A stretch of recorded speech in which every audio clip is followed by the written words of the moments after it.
우리 오늘은 지난 시간 이 에스라서 1장부터 4장까지 내용을 살폈는데 그 4장과 5장 사이에 우리가 함께 읽어야 될 말씀이 있다 하는 말씀을 드렸었습니다. 그때 이 예언자들이 활동하게 되는데 그 두 예언자가 바로 학개하고 스가랴라 하는 분입니다. 그 잘 아시는 것처럼 이 바벨론이 무너지게 되어지고 그리고 준비를 하고 이스라엘 백성들이 다시 이제 수룹바벨하고 그리고 여호수아 이 정치 지도자하고 종교 지도자가 이끌어서 그렇게 예루살렘에 도착을 해서 그때가 이제 잘 아시는 것처럼 536년쯤 되어지는 것이죠. 그게 다 흩어졌다가 이제 다 정립을 하고 그 다음 해에 이제 다 함께 모이게 되었을 때 성전 기초를 이제 파게 되는 거예요. 그때 이제 솔로몬의 성전의 영광을 봤던 분들은 슬퍼 울게 되어지고 너무 초라해서, 그리고 또 젊은 사람들은 너무 기뻐서 노래하고 춤추고 하는 일들이 있게 되어집니다.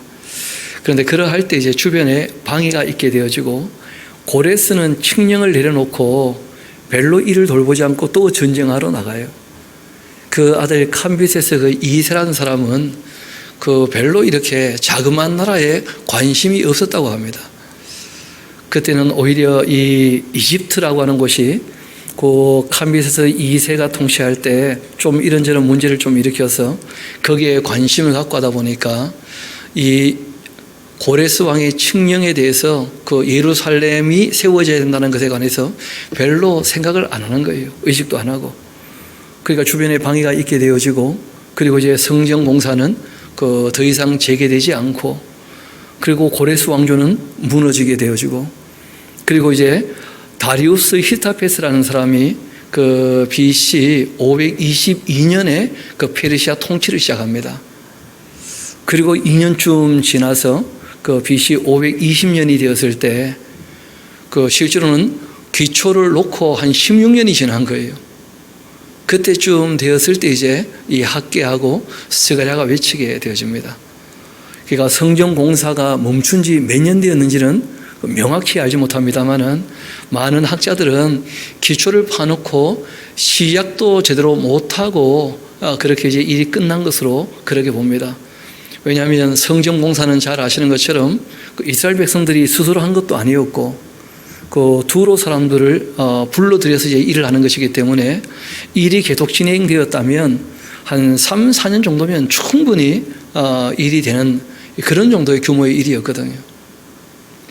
그런데 문제는 이제 일이 지지부진한 정도가 아니고 지금 말씀드렸던 것처럼 본인들이 하는 일이라면 그 자가 노동을 하면 되잖아요. 그러면 이제 경비라는 게 그리 필요 없을 수 있는데 어떻게 보면, 그런데 그게 그렇지 않은 것이 제목이나 아니면 돌이나 사와야 될 것도 있고 또 기술자를 사서 써야 되기 때문에 재정이 꽤 필요했거든요.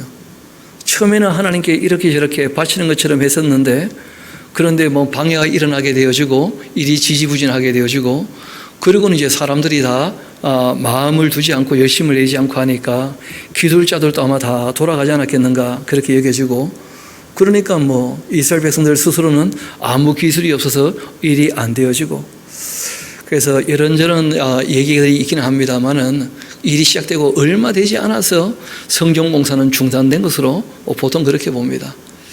그 요세푸스는 조금 달리 얘기하기도 해요. 성전 공사가 중단된 기간을 그 9년에서 10년 정도로 얘기는 하고 있습니다만은 그러나 그렇게 되었다고 보기에는 쉽지는 않아요. 여하튼 그렇게 공사가 중단되고 이제 꽤 세월이 지나서 그 520년쯤 되었을 때, 그러니까 하나님 입장에서는 기초를 놓고도 16년 지났으니까 진짜 오래 참으신 거죠. 오래 참고 기다리시다가 이대로 더 이상 가면 안 되겠다 싶으신 거죠. 왜냐하면 학개라고 하는 분이 나이가 꽤 많으신 분인데 이것보다 나이가 더 많아서는 그 일을 하지 못할 정도로 그렇게 나이가 많아지신 것 아닌가 싶기도 하고, 왜냐하면 오늘 우리가 보게 될 이 학개라고 하는 분은 1차 성전의 위용을 받던 분이에요. 그러니까 1차 포로 때 잡혀갔다고 본다면 20살에, 그러면 70년이 지나고 돌아왔다면 90이 넘으신 분이죠. 3차 포로대 잡혀갔다 할지라도 그 20살쯤 잡혀갔다면 나이가 70이 훨씬 넘으신 분이거든요. 그런데 그 하시는 말씀을 보면 학계같이 이런 경건한 분은 아마 1차 포로 때 잡혀가신 분이 아니겠는가, 그렇게 여겨집니다. 그렇다고 본다면 정말 나이가 적은 분이 아니시죠. 그러니까 이런 큰 어른이 이제 한마디 하는데 백성들을 일깨우는 것도 중요하지만 실제로 이 당시에는 지도자가 굉장히 중요한 시절 아닙니까? 그러니까 이제 수룹바벨하고 여호수아에게 그 어른으로서 따끔하게 이제 한 말씀을 하시는 거예요.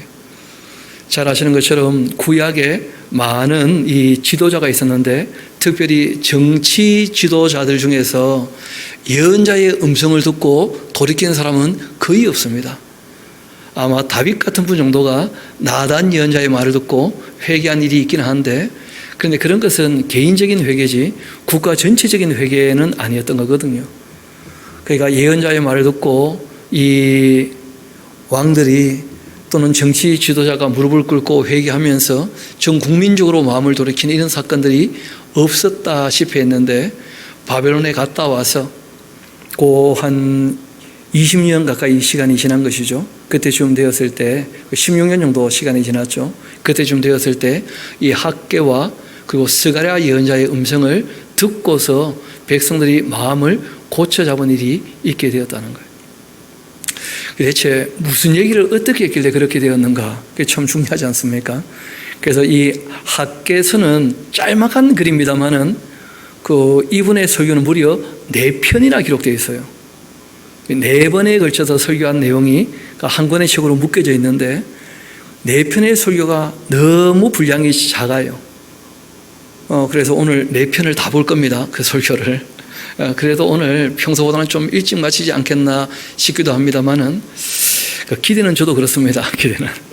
우리 한번 학개서 같이 가봅시다. 그 이름은 참 괜찮은 이름입니다. 학가이 하는 말은 그 축제라 그런 뜻이에요. 축제. 다리오 왕 제2년, 이때가 이제 BC 얼마냐 하면 말씀드렸던 것처럼 520년이에요. 왜냐하면 다리오 히스타피에스가 왕이 된 때가 522년이었거든요. 그리고 이제 2년이 지난 겁니다. 6째 달, 9달 초 하루, 여호와의 그 말씀이 선지자 학개로 말미암아서, 그 다음에 스알디엘의 아들 나오는데, 여러분 스알디엘은 요야긴 왕의 아들입니다. 왕족이죠, 그렇죠? 그 총독 수룹바벨과 여호사닥의 그 아들 대제사장 여호수아에게 임하니라 이르시되 하면서, 일단 먼저 그 정치 지도자, 종교 지도자를 일깨우는 일을 하게 됩니다. 뭐라고 얘기를 하느냐 하면, 만군의 여호와가 이같이 말하여 이르노라. 이 백성이 말하는데 여호와의 전을 건축할 시기가 이르지 아니하였다. 그런 말을 듣고 왜 너희가 그런 말을 수용을 해가지고 일을 그만뒀느냐, 그런 거예요. 그 힘들고 어려운 일이 벌어지게 되었을 때 때가 아닌가 봅니다 하니까 지도자들도 참 일이 어렵게 진행 안 되는 거 보니까 그런 모양이네, 그러고 이제 수용하는 일이 있을 수 있다는 것이죠. 여러분, 이 선한 일에는 때가 있는 게 아닙니다. 특별히 바울도 그런 얘기 하는데, 말씀을 전할 때에는 어떻게 얘기를 합니까? 때를 얻든지 때를 얻지 못하든지 간에 말씀을 어떻게 하라는 거예요? 전하라, 그렇게 얘기를 하고 있어요. 또 심지어는 그 에스겔에게는 이런 얘기 하시죠. 그들이 듣든지 아니 듣든지 하나님의 말씀은 이러하시다 하라 하면서, 그러니까 선한 일에 있어서, 의로운 일에 있어서, 참된 일에 있어서 그 때를 기다린다. 빠르면 빠를수록 좋아요. 그게 진짜 때예요, 때. 그런데 이 사람들이 해야 될 일을 안 하면서 때를 기다린다 하고 있으니까 하나님 참 답답하신 거죠. 그래서 이 예언자를 통해서 그 지도자를 일깨우는 거예요. 백성들이 하는 말이 그게 다 옳은 말이 아니다. 그 지도자가 어쩔 수 없이 백성들의 눈치는 봐야 되겠지만, 그러나 그 무조건 들어줘서는 안 되는 부분이 있다는 거예요. 이어봅시다. 여호와의 말씀이 선지자 학개에게 임하여 또 말씀하시는데, 이 성전이 이렇게 황폐하였는데 너희가 이때 그 판벽한 집에 거주하는 것이 옳으냐. 이때 이 판벽이란 말, 그냥 우리가 한글로 봐서는 잘 이해가 안 되는 표현인데, 판벽이란 말 들어보면 그럴듯한 집입니까? 아니면 초라한 집같이 보입니까? 그냥 판벽하니까 아주 초라해 보이지 않습니까? 그런데 원래 이 사판이라고 하는 말은 그 내면이 다 둘러져 있고 지붕까지 얹어놓은 그럴듯한 집, 이런 뜻이에요. 판자로 만들었다 할지라도 나름대로 사람이 살만하게 그럴듯하게 지어놓은 집을 얘기해요. 지붕까지 얹어놓은 집을. 그러니까 하나님께서 성전은 이렇게 황폐한데 너희들은 그럴듯하게 다 꾸며놓고 살고 있구만 하고 이제 한 말씀 하신 거예요. 그리고는 이어 말씀하십니다. 거기에 거주하는 것이 옳은 일이냐 하고 얘기를 하신 거예요. 그러면 이때 이제 성전의 개념은 지금 우리가 얘기하는 이 예배당하고는 조금 개념이 다를 수 있습니다만은, 그러나 어떤 면에서는 비슷한 부분도 있어요. 우리가 하나님을 생각해서 모이는 장소라 하고 얘기할 때는 구별된 곳이죠. 그렇죠? 구별된 곳. 그래서 우리가 그래도 너무 초라하게 안 하려고 예배당을 우리가 생각하고 꾸미는 거예요.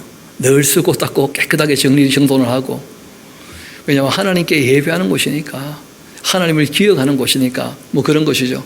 우리가 골방에서도 기도할 수 있지만 우리가 공예배라고 할 때, 함께 모여 예배할 때는 그만한 이유가 다 있는 것이거든요. 하나님 말씀하시는 것이, 기초만 파놓고 하나님의 성전은 짓지도 않고 지붕도 뭐 벽도 지붕도 아무것도 없는데 너희들은 그렇게 나름대로 번듯한 집에 거하고 있고, 그거 좀 너무한 거 아니냐 하고 말씀하신 거예요. 이어봅시다. 그러므로 이제 만군의 여호와가 이같이 말하는데 너희는 너희 행위를 좀 살펴봐라. 딸리 얘기하신 게 아니고 하나님 사랑하는 마음이 있는지를 좀 보라는 거예요. 너희 그 행동 자체. 그런 거 있잖아요. 부인이 자기는 갈비찜 먹고 남편한테는 멸치하고 고추장 내주고, 그럼 그 행위를 보면 사랑하는 겁니까? 사랑 안 하는 겁니까? 뭐 뻔한 거 아니겠어요? 그렇죠? 그런 것이죠. 뭐. 그래서 너희들이 스스로 하는 일과 하나님께 대하여 하는 일들을 좀 견주어 봤을 때 너희가 정말 하나님이 사랑하는 게 맞냐? 한번 생각해 봐라 하고 얘기를 하는 거예요. 그리고 한 말씀 더 하십니다. 하나님도 그러니까 마음이 많이 상하신 거죠. 그래서 어떻게 하셨느냐? 너희가 많이 뿌렸지만은 수확이 적지 않더냐? 또 먹을지라도 배부르게 먹지도 못하지 않느냐? 마실지라도 흡족하게 그렇게 갈증을 해소할 만큼 마시지 못하지 않느냐? 또 너희가 입어도 몸을 따뜻하게 할 만큼 그렇게 충분히 입지 못하고 있지 않냐? 일꾼이 일한 다음에 삭을 받아도 그것이 마치 구멍 뚫어진 전대의 넣음처럼 그것이 무슨 저축할 만큼의 돈도 안 되고 겨우겨우 그냥 입에 풀칠하는 정도로, 왜 너희들의 인생이 그렇게 궁핍하게 되었는지 생각 안 해봤냐 하고 이제 되물어 보시는 거예요, 하나님께서. 그러니까 복을 못 받고 있는 것이죠. 여러분, 성경이 얘기하는 복이라고 하는 것은 우리 한번 시편 128편 같이 한번 가봅시다. 시편 128편입니다.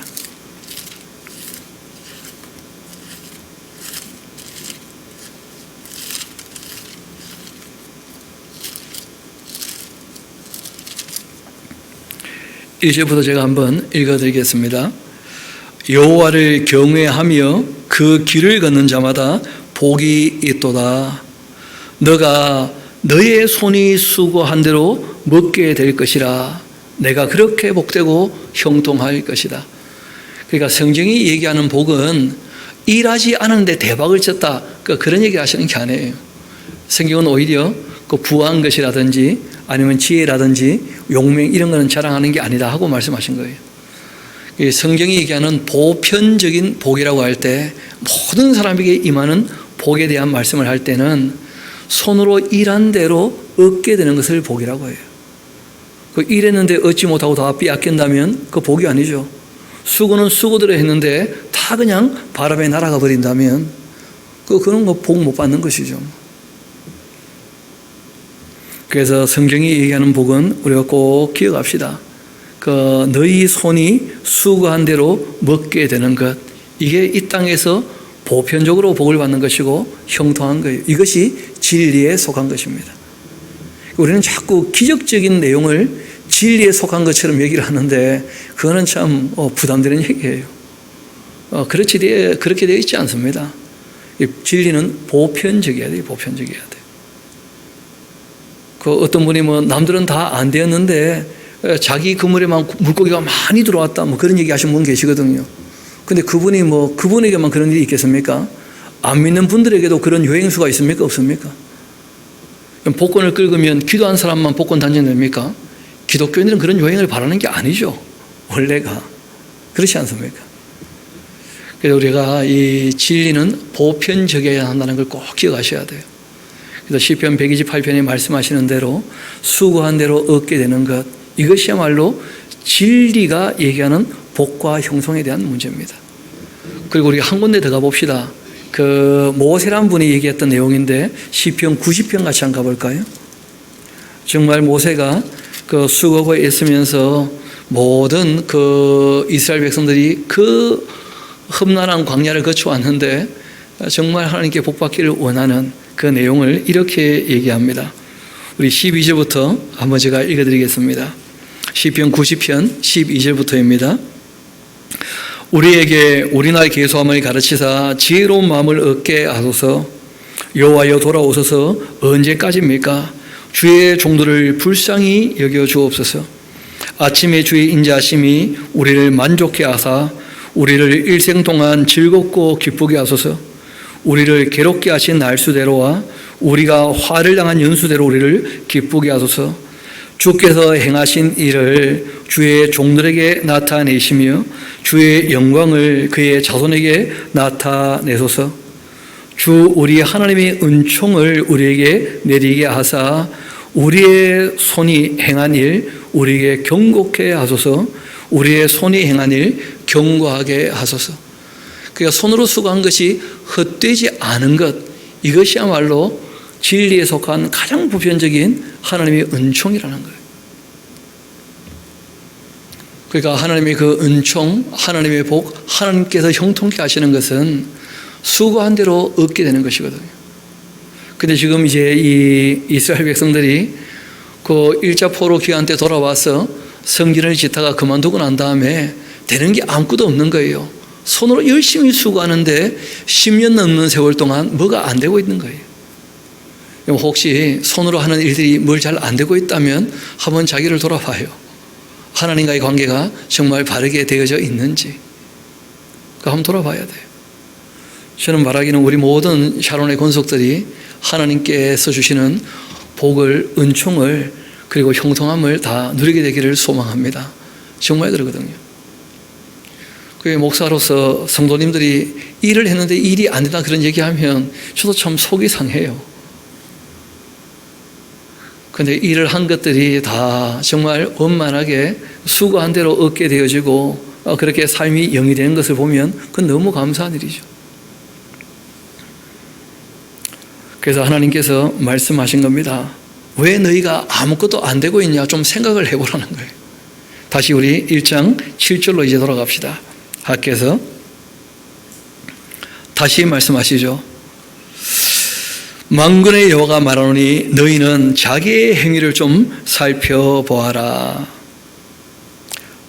너희는 산에 올라가서 나무를 가져다가 성전을 건축을 해라. 그러면 내가 그것으로 말미암아 기뻐할 거고 또 영광을 얻게 될 거다. 여호와가 말하였느니라.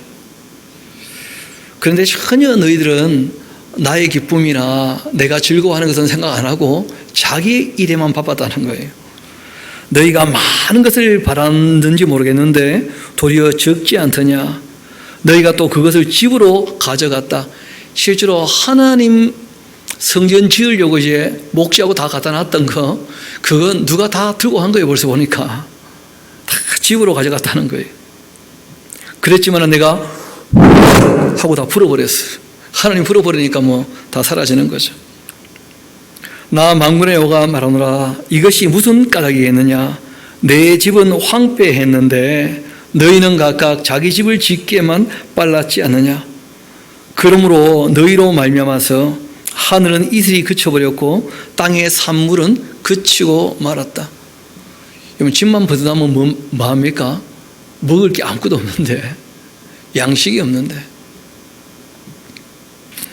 내가 이 땅과 산과 곡물과 새 포도주와 기름과 땅의 모든 소산과 사람과 가축과 손으로 수고하는 모든 일에 있어서 한지를 들게 함으로써 너희가 아무리 힘쓰고 애써봤자 되는 게 아무것도 없게 했다는 거예요. 하나님께서. 그런 일들을 경험할 때 하나님을 좀 생각해 보라는 거예요. 그래서 이 학개가 그것을 외친 거죠. 왜 여러분들 십몇 년 동안 일이 안 되고 있습니까?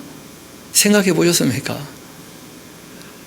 여러분들이 하나님을 생각 안 하니까 하나님도 여러분들에게 정신 좀 차리라고 이렇게 하시는 거 아니겠습니까? 하나님이 여러분을 돌보지 않을 때는 그만한 이유가 있는 겁니다 하고 이제 한 말씀 한 거예요. 이어봅시다. 스알딜의 그 아들 스룹바벨과 요사닥의 그 아들 대제사장 여호수아 또 남은 모든 백성이, 그 다음 아주 중요한 얘기가 나오죠. 그들의 하나님 여호와의 그 목소리와 선자의 학개의 말을 들었다는 거예요. 진짜 우리가 하나님 앞에 너무 잘못했다, 너무 하나님 우리가 의식도 안 하고 우리 인해만 너무 바빴다, 그런 생각들을 하게 된 것이죠. 그래서 죄에 대하여 책망하게 되었을 때 예언자가 그 책망하는 음성을 듣고 그리고는 마음을 추스리게 된 거예요. 이어봅시다. 이는 그들의 그 하나님 여호와께서 그 학개를 보내셨기 때문이었고 백성은 하나님 경외하는 마음이 있게 되어서 그때 여호와의 사자 학개가 여호와의 그 위임을 받아 백성들에게 말합니다. 뭐라고 하시느냐 하면 여호와가 말하노니 내가 너희와 함께 하노라. 이 마음을 딱 추스리니까 하나님께서 한 말씀 하신 거예요. 내가 너희와 함께 한다는 것 아니냐. 함께해도 일이 안 된 이유는 너희가 나를 무시하니까 내가 함께 했기 때문에 마음 상했다는 거예요. 하나님께서. 그래서 정신 좀 차리라고 그렇게 그 농사를 해도 농사가 안 되는 하나님의 징계가 임했던 거죠. 어떻게 보면. 그런데 그 징계의 이유를 얘기를 했을 때, 바꿔 말해서 죄에 대하여 책망을 하고 하나님께로 돌아오라고 권면했을 때 그들이 그것을 받아들이고 정신 차렸다는 것이죠. 그리고 하나님께서 아주 대놓고 말씀하십니다. 그래 내가 너희와 함께 하지 않느냐. 여호와께서 스알딜의 아들 유다 총독 스룹바벨의 그 마음과 또 여호사닥의 아들 대제사장 여호수아의 그 마음과 그 남은 모든 백성의 마음을 감동시키셨어요. 하나님께 마음을 돌이키니까 하나님께서 마음을 일깨워 주십니다. 그리고 그들이 와서 만군의 여호와 그들의 그 하나님의 전 공사를 시작을 해요. 그러니까 바깥쪽에는 변한 게 하나도 있습니까? 없습니까? 하나도 없죠. 여전히 방해가 있고 위협이 있지만 그러나 이제 마음을 추스려 일으켜서 일을 시작하는 거예요. 그 문제는 일은 하지만 여전히 뭐가 없습니까? 재정이 없어요. 그러니까 백성들이 할 수 있는 일은 하지만 재정을 가지고 해야 될 일들은 그 재정이 없으면 안 되는 것이거든요.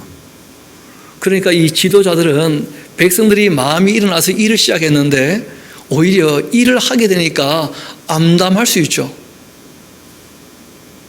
아니 일을 시작했는데 일이 안 되어 봐요. 그 얼마나 낙심하겠어요.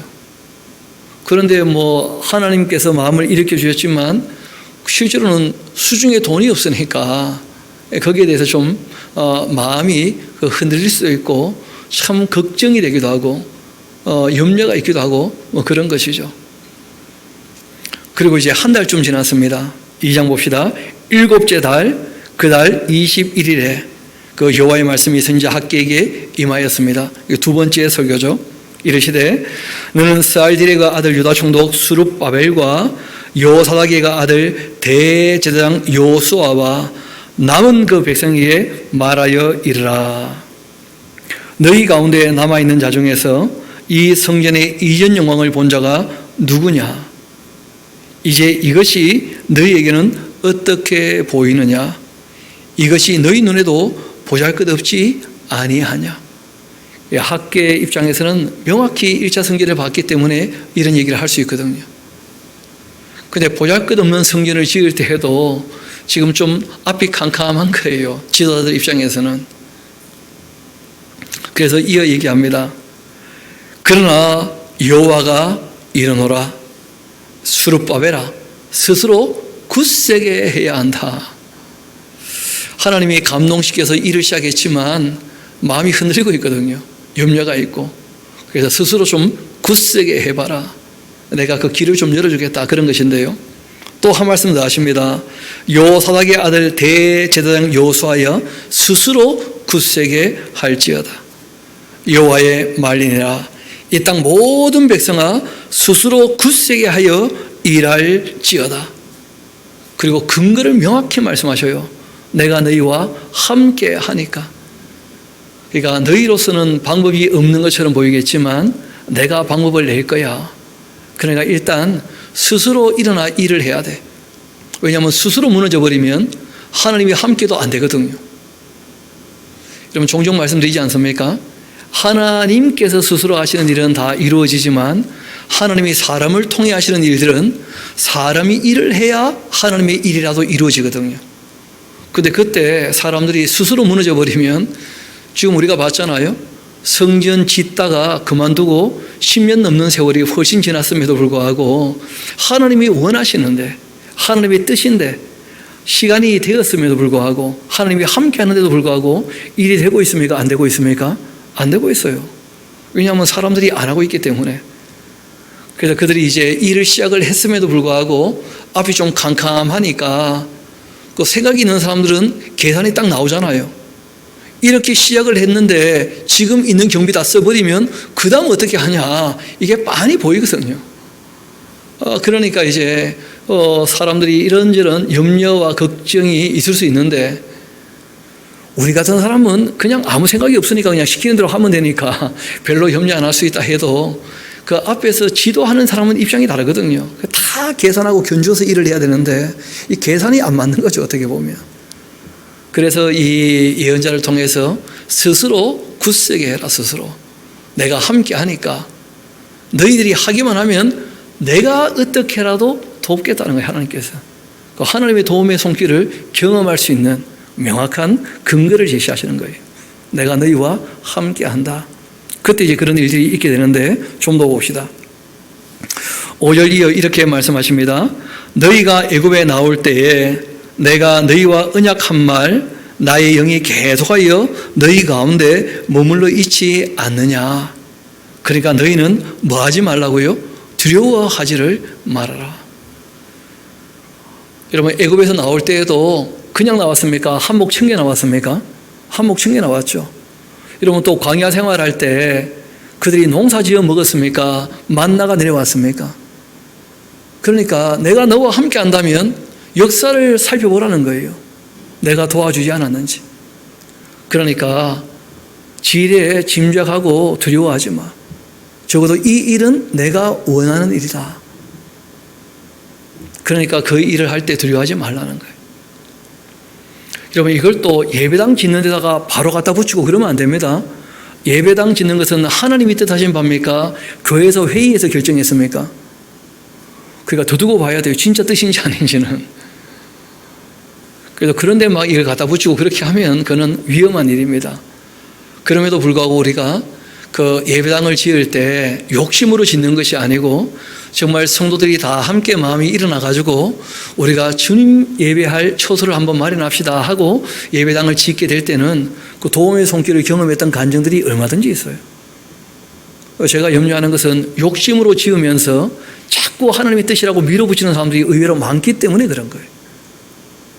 사랑하는 마음으로 일을 한다면요, 그 누가 말리겠어요? 아무 말릴 마음이 없죠. 이어봅시다. 너희는 두려워하지 말아라. 만군의 여호와가 이같이 말한다. 그 다음 이런 말씀을 하시는 거예요. 아주 충격적인 얘기했는데, 조금만 있어봐라. 내가 하늘과 땅과 바다와 육지를 진동시킬 거고, 또한 모든 나라를 내가 진동시키겠다. 그래서 모든 나라의 그 보배가 여기에 다 이르게 하겠다 하면서 하나님이 직접 다 약속을 했어요. 그래서 가능한 것이죠. 내가 이 성전의 영광이 충만케 할 것이다. 만군의 여호와의 말이니라. 이런 보장이 있다면 얘기할 수 있는 것인데, 실제로는 여러분 처음 성전 지어졌을 때를 꼭 기억하셔야 돼요. 그때 다 어떻게 되어 있습니까? 기쁨으로 자원해서 드렸는데 일을 하는데 부족함이 있었답니까? 부족함이 없었답니까? 부족함이 없었다는 거예요. 원래 그것이 가장 아름다운 모습이죠. 기쁘고 즐거워서 일을 하게 된다면 아무 문제가 없는 것이죠. 그 욕심으로 하면 사람의 뜻이라고 밀어붙이면 문제가 되는 것이고, 두 번째 성전처럼 하나님이 정말 원하고 뜻하신 반대, 사람들이 할 일을 안 해가지고 이제 일이 안 되고 있을 때 그들을 격려하면서 재정 때문에 염려하지 말라는 거예요. 왜냐하면 하나님께서 온 세상 쥐 흔들어가지고 여기다가 내가 좀 채워줄 마음이 있다, 이런 말씀을 하신 거예요. 다시 한번 봅시다. 은도 내 것이고 금도 내 것이라 만군의 여호와의 말이다. 그리고 한 말씀 더 하십니다. 이 성전의 나중 그 영광이 이전의 영광보다 크게 될 거다. 만군의 여호와의 말이라. 내가 이곳에 평강을 주리라. 만군의 여호와의 말이라. 그래서 처음 기초를 팔 때는 너무 초라하게 팠는데, 실제로 스룹바벨 성전 두 번째 성전이 지어질 때는 솔로몬 성전보다 거의 규모가 1.5배에서 2배쯤 되는 규모로 지어지게 되어져요. 그리고 이제 다리오 왕 제2년 9째 달, 그렇게 되어 있죠. 그 세 번째 이제 설교하신 거예요. 그 24일에 여호와의 말씀이 선지자 학개에게 임했습니다. 뭐라고 하시느냐 하면, 만군의 여호와가 말한다. 너는 제사장에게 율법에 대하여 물어봐라. 사람이 그 옷자락에 거룩한 고기를 쌓는데 그 옷자락이 만일 떡이나 국이나 포도주나 기름이나 다른 음식물에 닿게 되었다고 한다면 그것이 성물이 되겠느냐? 그렇게 한번 물어봐라. 학개가 물어보니까 제사장들이 대답을 합니다. 아니라, 그렇게 하는 거예요. 학개가 이르되, 그럼 한번 물어보자. 시체를 만져 부정하여진 자가 만일 그것들 가운데 하나를 만지면 그것이 부정하겠느냐? 제사장들이 대답하여 이르되 부정하리라. 그런 얘기를 하는 거예요.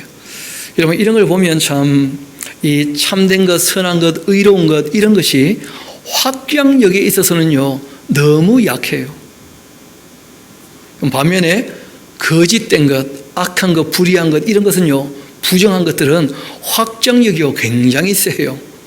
쉽게 말하면 더러운 손을 가지고 뭘 만지면 깨끗하게 됩니까? 내 손이 깨끗하게 됩니까? 주변이 다 더러워집니까? 그렇지 않습니까? 반면에 내 손은 깨끗한데 주변이 더러워요. 만지면 깨끗해집니까? 내 손도 더러워집니까?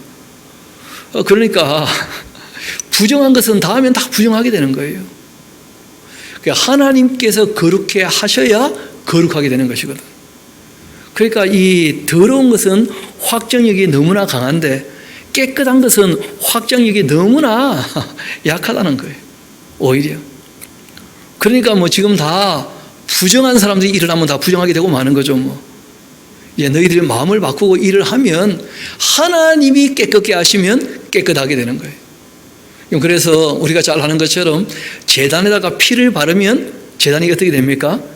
정하여지는 거죠. 거룩하게 되어지고. 왜냐하면 하나님께서 그렇게 하기로 하시니까.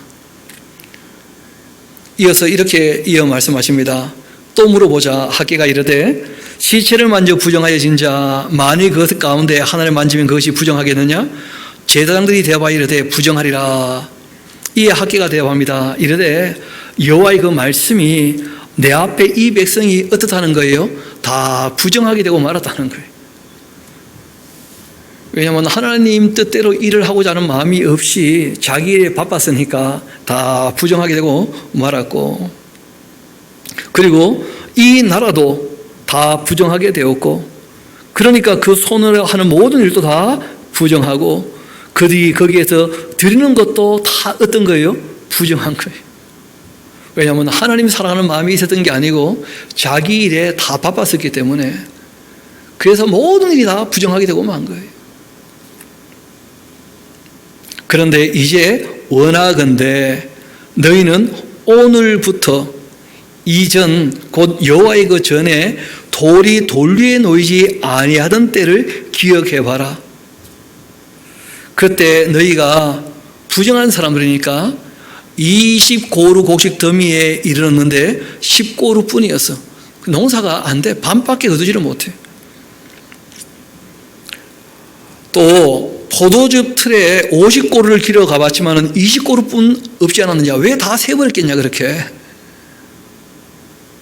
만군의 여호와가 말하노라. 내가 너희 손으로 지었던 모든 일에 있어서 곡식을 내가 마르게 하는 그 재앙, 깐뿌기 재앙, 우박으로 쳤다는 거예요. 너희가 돌아오기를 바래서. 그런데 너희가 내게로 돌이키지 아니하였었다는 거예요. 그래서 그런 일이 지금 10년 넘게 계속 반복되고 있는 거예요. 너무 일이 안 되고 있는 거죠. 그런데 놀라운 얘기를 하십니다. 너희는 오늘 이전을 기억해라. 아홉째 달 24일 이 날을 기억하라는 거예요. 6월부터 외쳤잖아요. 7월 달 정신 차렸잖아요. 그리고 하나님께서 2달 동안 지켜보신 거예요. 그리고는 이제는 진짜 정신 차렸구나. 그래서 이 9월 24일 곧 여호와의 성전 지대를 다시 쌓게 된 바로 그날부터 기억해봐라. 곡식 종자가 아직도 창고에 있냐? 포도나무, 무화과나무, 석류나무, 감람나무에 열매를 맺지 못하고 있지 않냐?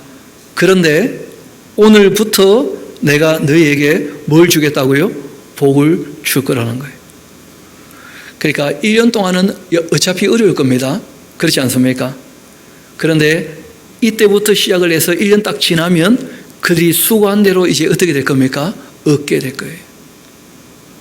그러니까 하나님 말씀을 듣고 즉시 이렇게 된 게 아니고 오늘부터 기억해라. 내가 복 줄 테니까 너희가 하는 일들이 헛되지 않게 될 거라는 거예요.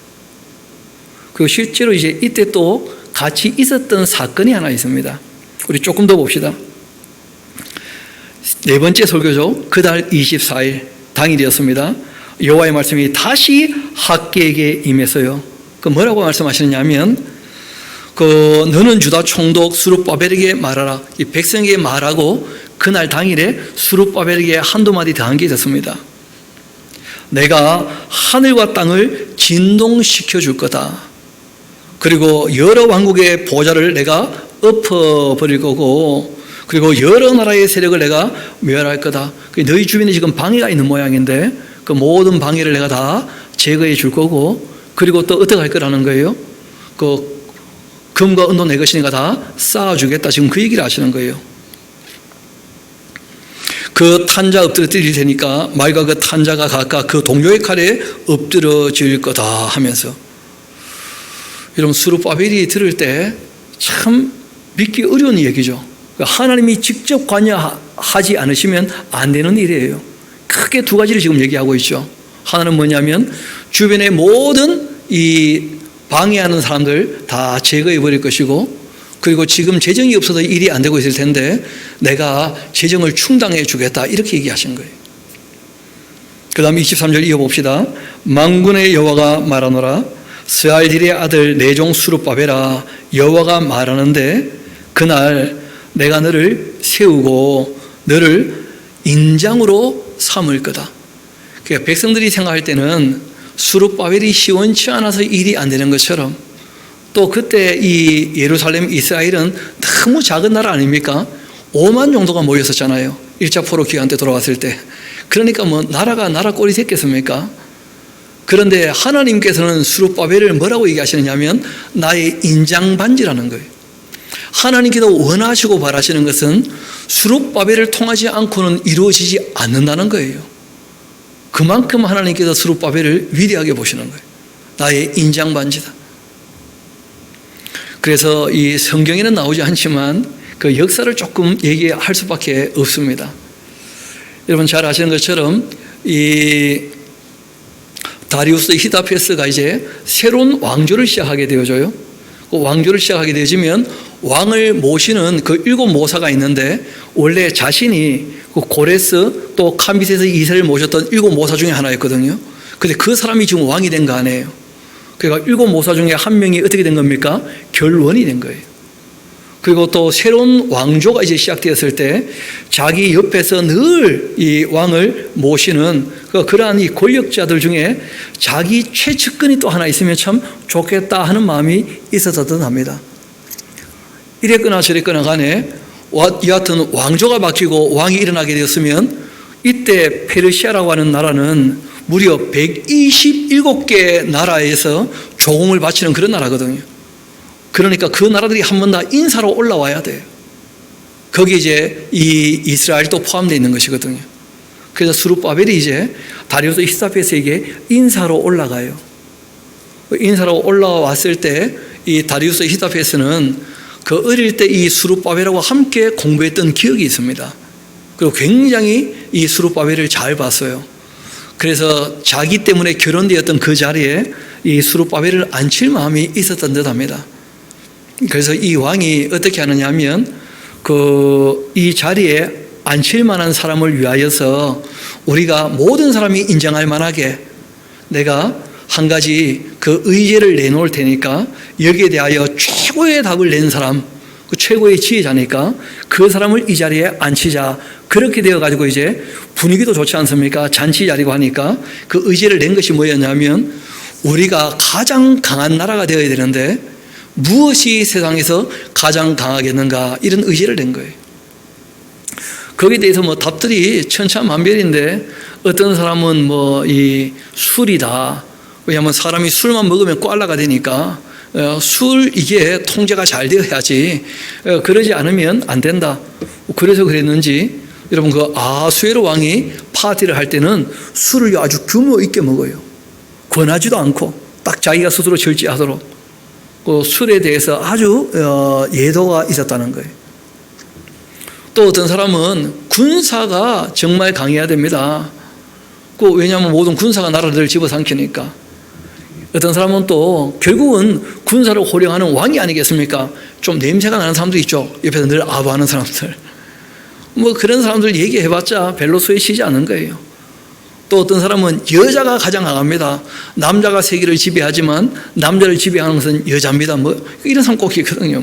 이런저런 얘기가 다 있을 때 스룹바벨이 얘기했던 대답이 지금도 남아 있어요. 요세푸스라는 책을 보면 정직입니다. 왕이 통치할 때의 최고의 통치 원리는 정의라는 거예요. 정의. 정직한 것을 의롭게 여겨서 왕이 올바른 판단을 내리신다면 그리고 이를 정직하게만 한다면 왕의 나라는 늘 여태까지 큰 나라 임금들이 그랬던 것처럼 평안하게 이 나라가 통치가 될 것입니다. 뭐 아니라 다를까 당연히 스룹바벨이 장훈을 먹었죠. 그러니까 뭐 왕이 지금 우리가 얘기했던 것처럼 이 사람을 여기에 앉히고 싶은데 그러나 우리 페르시아의 이 예법은 또 그렇지가 않다는 거예요. 왕이 그냥 명령해서 세우는 게 아니고 당사자도 허락을 해야 된다는 거예요. 그래가지고 스룹바벨에게 물어봤다는 거죠. 내 마음이 이러한데 자네는 어떻게 하겠는가 했더니 스룹바벨이 한참 머리를 끄적이더니 한마디 했다는 거예요. 저는 좀 소원이 다릅니다 하면서 그 왕이 무슨 말이냐 그랬더니 저는 고레스 왕이 명령한 대로 그 우리 선조의 그 나라 그 예루살렘을 제가 일깨우고 이스라엘을 다시 재건하는 것이 제가 맡은 역할입니다. 저는 그 역할을 잘하기를 원합니다. 그 왕이 그래 자네 뜻이 그렇다면 나도 어쩔 수 없네 하면서 너무 기특하게 봤다는 거예요. 욕심 가지고 큰 자리에 오르는 것을 원하지 않고 자기가 맡은 역할을 감당하겠다고 하니까 왕이 너무 귀히 본 거죠. 그래가지고 그 나라를 위하여 내가 진짜 해주고 싶은 일이 있는데 원하는 거 다 해주겠다고. 소원이 뭐냐고. 그래 또 한참 있다가 돈 좀 구워주세요. 그랬다는 거 아니겠어요? 그게 무슨 말이냐 했더니 이제 그 고레스 왕의 이야기와 함께 성전 재건에 대한 얘기를 한 거예요. 그러자 뭐 왕이 조서를 내려가지고 결국 이제 이 다리우스 이사베스 6년 때 내려왔던 조서의 내용을 보게 되어지면 고레스 왕의 명령을 살펴가지고는 그 주변의 모든 방해를 다 없애버리고 그리고 주변 모든 나라들 그 세금을 전부 예루살렘에 바치게 해서, 여러분 죄송한 얘기지만 건축이라고 하는 것은요 정성으로 되는 게 아니고 돈이 있어야 됩니다. 그래서 정성을 쌓아놨지만 정성으로 되지 않던 일을 이 다리우스 히스타베스가 돈을 보내주니까 뭐 삽시간에 일이 잘 진행이 되어가지고 성전이 세워지게 되었죠. 왜냐하면 성전 세울 때는 말씀드렸잖아요. 이스라엘 백성들 자기 자력으로는 되지 않았던 일이거든요. 두로와 시돈 사람들의 그 기술자의 기술력이 꼭 필요했고, 그리고 거기에서 이제 나무나 아니면 돌 이런 걸 다 가져와서 다시 지었어야 되는 것이었거든요. 그래서 일이 된 거예요. 그래서 하나님께서 이미 다 그런 것들을 계획해 놓고 계셨기 때문에 수르바벨에게 얘기하신 겁니다. 두려워하지 말라고. 그리고 이 수르바벨은 나의 인장관제라고. 수르바벨 없이는 이 일은 안 되는 것이라고. 그리고 이전의 그 영광은 이전 영광보다 더 크게 될 것이라고. 그렇게 해서 실제로 솔로몬 성전보다 더 큰 성전을 짓게 되었던 겁니다. 그 마지막 봅시다. 다시 한번 23절 봅시다. 만군의 여호와가 말하노라. 이 스알딜의 그 아들 내종 수르바벨아, 여호와가 말하노라. 그날에 내가 너를 세우고 너를 인장으로 삼겠다. 이는 내가 너를 택하였기 때문이다. 만군의 여호와의 말이니라 하면서. 그래서 이때 지도자들에 관하여 이런저런 의혹이 있었지만 실제로는 수르바벨 때문에 또 나중에 보면 여호수아와 함께 그 일을 잘 감당하게 된 것을 보게 됩니다. 이때 이제 그 학계, 스가랴 이런 분들이 외쳐서 일이 잘 되었을 때 그 진짜 원하고 바라시는 것이 무엇인지를 얘기하고 있는 그 시가 있어요. 그 시편 111편이 바로 그 시인데, 여러분 성전을 왜 지으려고 하죠? 그 단지 집 자체가 중요한 게 아니거든요. 그 집을 굳이 지으려고 하는 이유는 딴 데 있는 게 아닙니다. 하나님 모시고 싶다는 거예요. 여러분 그래서 우리가 성전의 본질은 실제로는 그 마음에 하나님을 모시고 있는가.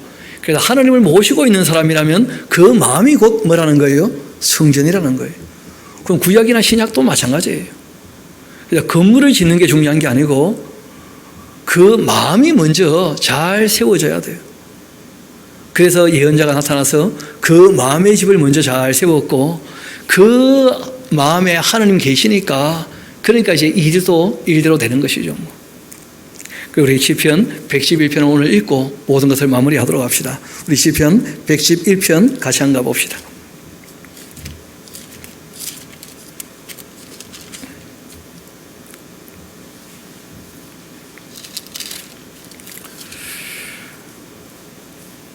그 바로 앞에 시가 바로 메시아 예언시죠, 그렇죠? 그리고 이제 111편이 보면 할렐루야 시편인데, 이 나중에 보면 또 뒤에 할렐루야 시편이 쭉 나오게 되어집니다. 그 하나님을 찬양하는 할렐루야 시편은 바벨론 포로기 때 또 거기서 돌아와서 불렀던 노래인 것들이 많은데요. 그 중에 시편 111편이 아주 유명한 시죠. 할렐루야, 내가 정직한 자들의 모임과 회중 가운데에서 전심으로 여호와께 감사하리로다. 그 일이 그렇게 다 진행되었을 때 아마 학계가 그 얘기 다 들었겠죠, 그렇죠? 가장 강한 게 정직입니다. 그 수르바벨은 또 그런 사람이고, 여호와께서 행하신 일들이 참 큽니다. 이를 즐거워하는 자들 다 하나님을 찬양하라는 거예요. 하나님을 기억하라는 거예요. 어떤 분이신지를 기리리로다. 그 행하시는 일 존귀하고 의미하고 그 의가 영원히 서 있도다. 그의 그 기적을 사람이 기억하게 하셨다. 정말 기적 같은 일이었죠. 아니 그 수르바벨이 올라와서 돈 가지고 올 줄 누가 알았겠습니까? 그런데 놀랍게도 미리 말씀하신 것이었고 그 말씀하신 대로 이루어 주셨기 때문에 기적이거든요. 여행하고 전혀 달라요. 여행은요 말한 것이 없는데 뭐가 된 거야. 그래서 그거는 더 두고 봐야 돼. 진짜 복이 될지 오히려 화가 될지 그렇지 않습니까? 하나님께서 말씀하시는 것은 미리 될 일을 다 얘기를 하셔요. 그리고 그 말씀하신 대로 되었기 때문에 하나님 하신 일이 아니냐 하고 얘기할 수 있는 거예요. 지나고 나니까 뭐 하나님 하신 일이다, 그런 식으로 얘기하지 않아요. 성경은 항상 미리 다 얘기를 하셔요. 은도 내 것이고 금도 내 것이다. 그리고 그 일이 그대로 이루어지는 거예요. 수룹바벨을 통해서. 이 수룹바벨은 나의 인장반지니까 그렇게 하신 것이거든요. 그 기적을 사람이 기억하게 하셨으니 여호와는 참 은혜로우시고 자비로우신 분이시다. 여호와께서 자기를 경외하는 자들에게 뭘 주신다고요? 양식을. 9월 24일 기억하라는 거예요. 오늘부터 내가 복을 주겠다. 10억의 선언이 있었거든요. 그 언약을 영원히 기억하리로다. 그 양식 얻어먹으면서 말씀을 기억하지 못한다. 그러니까 그거는 너무한 것이겠죠. 그렇죠? 그가 그들에게 문나라의 기업을 주사 그가 행하시는 일의 능력을 그들에게도 다 알리셨도다. 나중에 다리우스 왕이 그 조서를 내는 걸 보면 단지 이스라엘에 대한 얘기뿐 아닙니다. 그 모든 나라에 이스라엘의 하나님을 기억하도록 그렇게 조서를 내려요. 그 손이 하는 일, 진실과 정의이며 또 그의 법도는 다 확실하다. 영원 무궁토록 정하신 바고 진실과 정의로서 행하신 바로다. 그러니까 이 수룹바벨이 진짜 하나님의 인장바지처럼 하나님 마음을 너무 잘 알았던 거예요.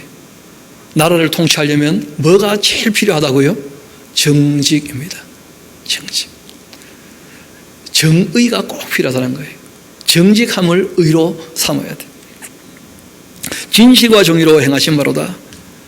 여호와께도 그 백성을 속량하시며 그 언약을 영원히 세우셨으니 그 이름은 거룩하고 지존하시도다. 그리고 이 10절이 핵심이죠. 핵심. 우리 같이 한번 10절은 읽어봅시다. 시작. 여호와를 경외함이 지혜의 근본이라. 그의 계명을 지키는 자 다 훌륭한 지각을 가진 자이니 여호와를 찬양함이 영원히 계속되리로다. 아멘. 그러니까 실제로 성경의 핵심은 지성소의 법궤이고 거기에 담겨있는 것은 십계명 돌판이고 그것이 바로 하나님 말씀의 핵심이었던 것이었죠. 구약에서 율법의 핵심이 바로 십계명이었고 그걸 우리가 달리 표현한다면 하나님의 사랑과 사람 사랑으로 확인되는 거예요. 그래서 결론을 이렇게 냅니다. 하나님을 경외하는 것이 지혜의 근본이 되며 그의 계명을 지키는 자야말로 훌륭한 지각을 가진 자로다. 이게 성전을 지으려고 하는 성전을 짓는 이유와 목적이었던 것이죠. 정말 하나님을 경외하는 마음으로 그 말씀을 따라 살려고. 그리고 그 당시에는 그러한 가시적인 뭐가 필요했던 겁니까? 건물이 하나 필요했던 거예요. 왜냐하면 사람들이 아직 너무 신앙이 어려서 마음 둘 데가 잘 없으니까 그런 게 꼭 필요했던 것이었고, 신약에 와서는 예수님께서 이제는 그런 건물이 필요한 게 아니고 너희 안에 성령 임하시면 내가 했던 모든 말을 어떻게 해요? 기억나게 하실 것이다. 그래서 그 성령께서 너희와 함께 하시니까 그 성령 근심하게 하지 말려면 세상을 사랑하지 말아라. 세상과 벗이 되면 이 여인들 하면서 특별히 부탁을 하시죠. 성령께서 너희 속에 근심하기까지 너희를 사모하고 있다는 말이 헛된 말인 줄 생각하느냐. 그렇게 부탁하시면서 하나님 우리와 함께 하시는데 그 하나님 마음 상하게 하지 않도록 그렇게 부탁하시는 말씀도 우리가 바울의 글을 통하여 알고 있죠. 그래서 하나님 우리와 함께 하시는데 오늘 이 학개서가 얘기하는 것처럼 하나님 함께 하시는데 그 마음이 자기 일에만 너무 바쁘면 하나님 마음 상해 하신다는 거예요. 우리 안에 계시는 하나님도 마찬가지입니다. 하나님 구약이나 신약이나 동일하신 분이시니까. 그래서 우리 주님께서 우리를 늘 사랑하신다는 걸 기억하시고 우리도 주님을 사랑하고 주님을 위하는 마음으로 이 땅에서 살아갈 수 있게 되기를 소망합니다. 그리고 무엇보다 세상 악하지만 그래도 주님께서 베푸시는 정말 그 복을 누리며 은총 가운데에서 형통한 삶을 살아갈 수 있게 되기를 소망합니다. 우리 이 시간 함께 기도하도록 합시다. 혹시 이 말씀 가운데 자기의 삶을 살펴보면서 주님의 뜻을 벗어기고 있지는 않는지, 정말 우리가 주님의 뜻 안에 있는지, 또 우리가 이 말씀으로 우리 마음을 씻으면 오늘부터라도 우리가 정말 주님의 은혜 가운데 있게 되는 것일 터인데, 정말 그렇게 우리가 마음을 씻고 주님과 함께 동행하는 삶을 살 수 있도록 우리 2, 3분 정도 이 말씀으로 우리 마음을 씻으며 주님 앞에 우리의 마음을 아랠 수 있도록 하면 좋겠습니다. 기도하시겠습니다.